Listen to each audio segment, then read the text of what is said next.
Hello ladies and gentlemen, and welcome to another tank review. Today we are at the tier 9 in the Japanese heavy tank line, so the type 4. So before this tank, every tank in the line was actually pretty damn powerful. They were a bit annoying to play because they were slow as shit, but statistically they were doing more than fine. So what is wrong with this line? And what is wrong with this line comes to tier 9 and 10. So let's talk about the armor here first. So you get an armor upgrade, so everything that's flat is pretty much 250. Apart from this plate here, which is 200, which is really unfortunate. Also, this plate is not that thick, but it's angled pretty well, so I wouldn't shoot this at all. Also, the lower plate isn't a weak spot either. What is a weak spot, though? Obviously, if you drive over ridges, you're still gonna get penetrated, even though it's not as bad as it used to be. You still have this pretty shitty armor below the tank, so you don't really want it. Well, it's actually not that shitty because the tracks are pretty wide, so I guess that's not really an issue anymore. But the side armor also has been upgraded. It's 140 top side armor, 105 plus 150 armor plus 35 armor space. So side armor is pretty decent. There's even some shot holes here, shot traps here that can bounce completely flat shots as well, but the layer is not very thick, unlike on the Russian heavies. So still, the side armor is the place to go. If you can see it, it should usually pen unless you're roll quite unlucky. Frontally, you have weak spots on the turret. The turret cupola is pretty well angled for a cupola, so it's not like an obvious weak spot, but it's still the place you will probably shoot at here. And these two little view range or rangefinder things also are weak spots if you shoot them on the inside. There is some ridiculous armor values here as well, so it's not like a guaranteed pen, but it can do the job, as well as I believe shooting modules like that helps your normalization as well, if I'm not wrong, but don't quote me on that.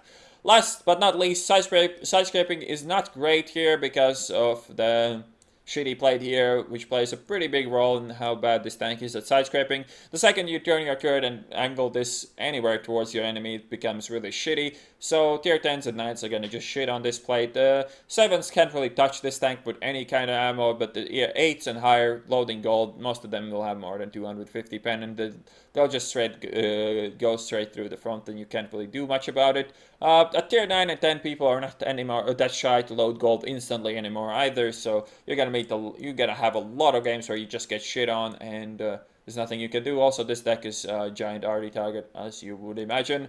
Gun depression to the front is 10, to the back it's 2, so do not get flanked. Also, since the tank is huge, the gun depression doesn't feel as good as it actually is. That is something to note. That being said, let's get to the replay.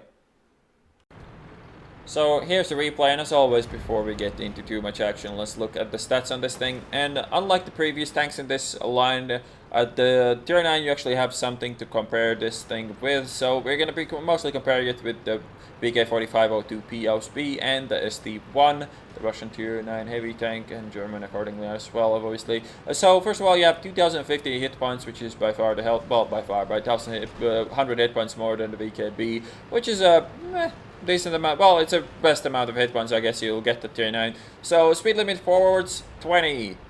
It is obnoxiously bad. It's annoying as shit as well. 20 kilometers an hour, and forwards 10 backwards. VKB goes 30 forwards, 15 backwards. ST1 goes 40 forwards, 13 backwards, which is quite a big difference. The load limit on this is 165 tons. It's almost double the weight of the VKB and almost 3 times the weight of the Russian tank. And armor-wise, frontally, it doesn't really beat VKB by anything, really. The frontal plate on the VKB is angled and it's 200, while on this thing it's rather flat at 250, and the turret armor on the VKB is 252, and on this is 250 flat on both things. So yeah, it doesn't really beat the VKB by a lot. And now the mobility, engine power 1200, horsepower per ton 7.4. That is terrible. VKB is 10 horsepower, well, 10.7 horsepower per ton, and ST1 is 11.4, so both of those being much faster as well. Traverse speed 22, again,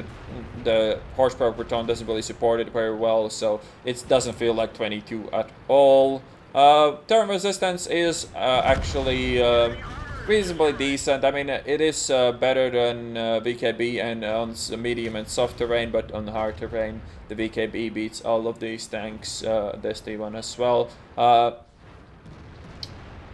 390 meter range, worse than on the VKB, better than on the SD1. Third traverse, 18 degrees on all three of the tanks. So when we come to the gun, before this tank, all the guns had reasonably low alpha damage or a derp gun, and pretty good DPM or pretty shitty DPM according to which gun you use. Now you don't have a choice. The stock gun is utterly useless. It is terrible, has the worst DPM at the tier, I believe, on the heavy tanks. And the top gun, the 600 damage per shot, has 249 penetration, and it seems pretty decent at the first look, but when you look at the fucking DPM on this tank, it's 1728 stock DPM, lacking 150 behind the VKB and almost 250 behind the SD1, so really bad DPM. Around 20-second reload. Well, with the rammer it's gonna be like 17 second reload. It's still long as shit, which is really annoying. Accuracy 0.42, pretty damn terrible. Aiming time 2.9 as well. There's no real reason to talk about camo or anything like that on this tank. So far in this game, so, as always, every game you play in this tank, it's gonna take you around 2 minutes to reach the enemies. You can see how long it took me to get the first shot off. It's literally like 2 minutes of driving on a small map or on a city map, and on some of the bigger maps you can drive 3 minutes to meet your first enemy. And getting RD before you do meet the first thing you can shot at happens quite often as well. In this game, the matchmaking is really kind to this thing, so it's really what you need to ace this thing in general. You need good matchmaking, you need enemies that are not keen to load heat into your tents. You do have that cupola as well, so you can't really fight tanks like the E5 anymore after the cupola buff on that one. It's just flat out better, and it doesn't go fucking 20 forwards, and it also doesn't have the worst DPM at tier 9. But yeah, how to play this tank, there isn't really much to say. I mean, you just drive forwards and try to reach your enemies. There's no longer any kind of decisions you actually need to be making. You just literally try to go to the... you try to go as... and take as short of a route as possible to beat your enemies as fast as you can, because otherwise you're just gonna do absolutely nothing the entire game. And as you can see, I've driven forwards the entire game without stopping to just get to shoot people. And in general, I mean, this tank is pretty damn fucking terrible. Comparing it to the tier 8, 7 and 6 that had pretty decent DPMs if you used the small guns, and it still had the armor to support it. They weren't going 20 around, which is a massive difference here now. The second you spawn on the open map and there is RD in the game, you can literally just give up. There's not a lot of point to be keeping on trying to have a good game in this tank. It's never gonna happen. It's such a huge target, and it does not have any kind of armor on any surfaces that RD might ever shoot at. So the alpha damage is nice, I guess. That's something you can say about it. The alpha damage is kind of alright-ish. Well, it's probably the best alpha damage I guess you can get on the tier 9 heavy tank. Then again, it is not enough to make this worth it. And you do have gold ammo as AP as well, which isn't the worst thing ever. At least it doesn't have the downsides of the heat, but then again, it loses penetration over distance, and the gun is inaccurate as shit, to say the least.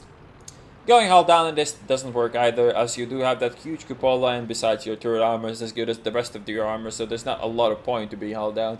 And I'm gonna make a sneaky trap for that D28 and hope that he drives into it, if we're lucky. And there it is.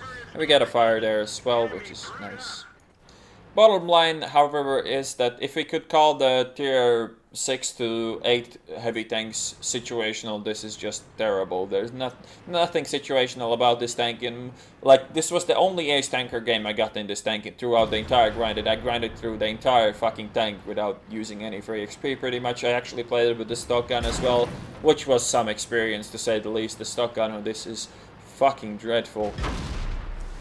And here we have a strong T-54 player, full heat of course, and I can't really blame him because like this tank is literally made for people to shoot heat at and give Wargaming some extra money because they're poor. And yeah, if he was a better player I might be in trouble. If I was a worse player I might be in trouble, but my ass is up to a wall, so he can't really do much here. And as long as he doesn't get behind me, I will have enough gun depression to murder him now, especially if he allows me to back up. And he bounced like 3 heat shots as well, which is quite amazing.